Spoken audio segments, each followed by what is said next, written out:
Welcome to a deep dive into one of the most controversial and often clandestine management strategies, management by chaos with its insidious sibling, divide and conquer. This documentary uncovers the deliberate creation of uncertainty, ambiguity, and internal competition within organizations, not as a byproduct of poor leadership, but as a calculated tactic. We'll explore how this approach, while seemingly counterintuitive, aims to centralize power and control by fragmenting employee solidarity and clarity. Prepare to see beyond the surface of corporate structures and into the subtle mechanisms that can manipulate human behavior in the workplace, fostering an environment where confusion is a tool and division is a strategy. The roots of divide and conquer are ancient, stretching back to Machiavelli's political treatises and Sun Tzu's Art of War. These texts champion the fracturing of adversaries to prevent united resistance, a principle originally applied to warfare and statecraft. In modern corporate settings, this translates into psychological warfare on an internal front. Leaders employing this strategy adapt these ancient tactics, creating internal rivalries and information silos to ensure no single group becomes powerful enough to challenge the central authority. It's a subtle yet potent echo of historical power plays, recontextualized for the boardroom and the cubicle farm. To understand management by chaos, we must first distinguish it from mere disorganization. This is not accidental entropy, it's a meticulously crafted environment of instability.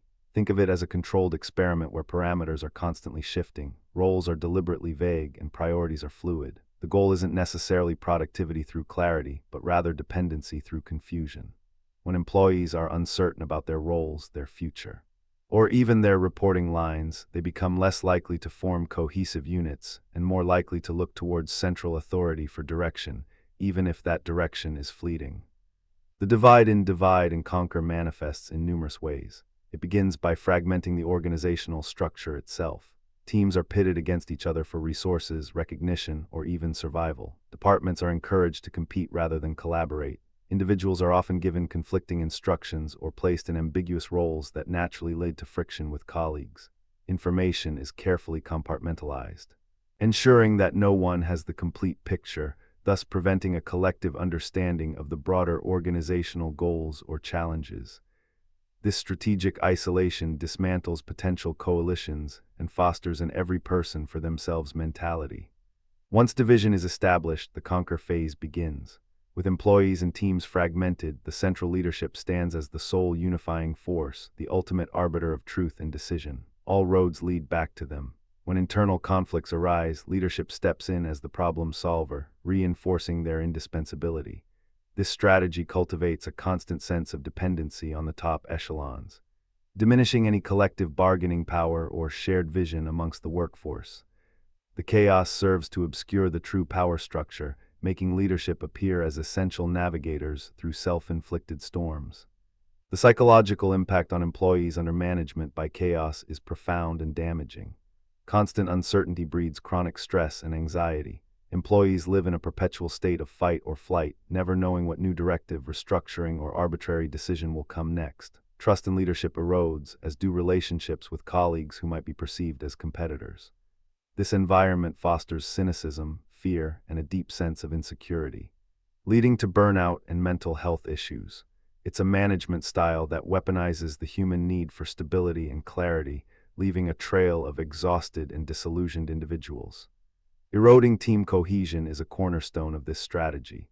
Rather than fostering a sense of shared purpose, management by chaos encourages internal competition for finite resources, promotions, or even positive attention from superiors. Collaboration becomes a risky endeavor, as helping a colleague might mean losing a personal advantage. Teams that should be interdependent are often made to compete against one another, with performance metrics designed to highlight individual rather than collective success. This destroys camaraderie, replaces collective problem-solving with isolated struggles, and ensures that employees are too busy fighting each other to unite against perceived systemic issues. Information control is a critical lever in management by chaos. Access to vital data is often selective, with different departments or individuals receiving incomplete or even contradictory information. This deliberate ambiguity ensures that no single employee or group can gain a comprehensive understanding of the company's true state or direction. Decisions are made at the top, often without clear rationale communicated downwards. creating a vacuum that leadership then fills with their own narratives. This strategic opacity disempowers employees, making them reliant on the scraps of information provided and fuels paranoia about hidden agendas. Another deceptive tactic is the illusion of empowerment. Employees may be given significant responsibilities or complex projects, creating a facade of autonomy. However, this empowerment often comes without true authority, resources, or clear decision-making frameworks. They are set up for failure or, at best, for exhausting, high-stress work that yields minimal strategic impact. This pseudo-empowerment keeps individuals busy, distracts them from systemic problems, and makes them feel accountable for outcomes beyond their actual control. It's a clever way to offload difficult tasks while retaining ultimate power, turning responsibility into a burden rather than a privilege.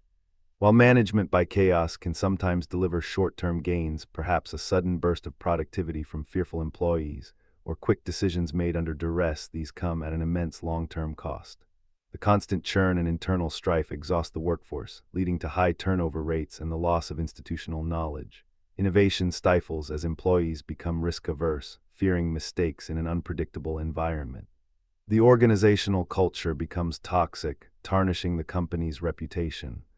What might appear as immediate efficiency is often a destructive drawdown on human capital, creating an unsustainable trajectory for the business. Across various sectors, elements of management by chaos have been observed. Consider the rapid growth phases of certain tech companies, where a culture of move fast and break things sometimes morphed into internal disarray and hyper-competition, or established corporations undergoing endless restructurings, keeping employees off balance and leaders unquestioned. In some fast-paced startups, the lack of clear hierarchy and constantly shifting roles, while sometimes framed as agile, can actually be a deliberate chaotic environment designed to test resilience and demand absolute loyalty to the founders. These examples, though varied, share the common thread of strategic instability. The leader employing management by chaos is often a charismatic, yet manipulative figure. They orchestrate the disarray from a seemingly detached position, often presenting themselves as the sole stable element in a volatile environment. They might use grand visions to inspire, while simultaneously implementing policies that sow discord. These leaders possess a shrewd understanding of human psychology, knowing how to exploit insecurities and foster dependency. Their charisma can mask the destructive nature of their methods, making employees believe that the chaos is a necessary evil for a greater purpose, or even a sign of their own weakness. Despite the best efforts of chaos managers, resistance often emerges. This can manifest as increased employee turnover, as disillusioned individuals seek more stable environments. It might appear as quiet quitting, where employees disengage mentally and emotionally, doing only the bare minimum required. In some cases, it can lead to collective action, such as unionization efforts or informal employee groups pushing for greater transparency and fairness. However, the fragmented nature of chaos management often makes organized resistance difficult, as trust is low and fear of retaliation is high, forcing these acts of rebellion into more subtle forms of defiance. The ethical considerations surrounding management by chaos are deeply troubling. Is it morally acceptable to deliberately induce stress, uncertainty, and internal conflict among employees for the sake of control or perceived efficiency? This approach fundamentally violates principles of psychological safety, respect, and transparency. It treats human beings as pawns in a strategic game, rather than valuable contributors to a shared mission. The long-term damage to individual well-being and organizational culture raises serious questions about the responsibilities of leadership. A truly ethical leader aims to empower, not to destabilize, and builds trust, not fear. There's a significant overlap between management by chaos and management by fear.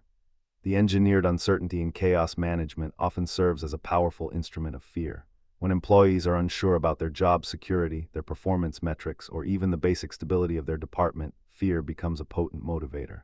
This fear prevents challenges to authority, discourages dissent, and makes individuals less likely to question arbitrary decisions. The constant state of anxiety ensures compliance, but at the immense cost of employee morale, creativity, and ultimately, organizational resilience. It's a toxic cycle where chaos begets fear, which then reinforces control. Fortunately, alternatives to management by chaos exist and are proven to be far more sustainable and effective. These include transparent communication, where leaders openly share information and rationale, Collaborative leadership fosters teamwork and shared objectives, building trust instead of eroding it. Empowering employees with genuine autonomy, resources, and clear decision-making authority leads to innovation and engagement. Servant leadership focuses on supporting and developing team members, creating a positive, growth-oriented culture. These approaches prioritize psychological safety, mutual respect, and a shared vision, yielding long-term success without the destructive human cost. It's crucial to differentiate between destructive management by chaos and healthy, strategic agility or positive disruption. Healthy disruption involves clear communication about changes, support for employees, and a defined vision, even if the path is complex. Agile methodologies embrace iteration and change, but within established frameworks and clear objectives. True innovation often requires moving beyond comfort zones, but it does so with psychological safety and trust as its foundation. Management by chaos, however, lacks these crucial ethical guardrails. It's chaos for chaos's sake, or rather, for the sake of centralized control, not genuine progress or adaptation. Identifying management by chaos in practice requires a keen eye. Look for constant, unexplained restructuring that leaves roles ambiguous. Notice if information is consistently siloed or if different departments receive conflicting directives. Observe if internal competition is overtly encouraged and rewarded over collaboration.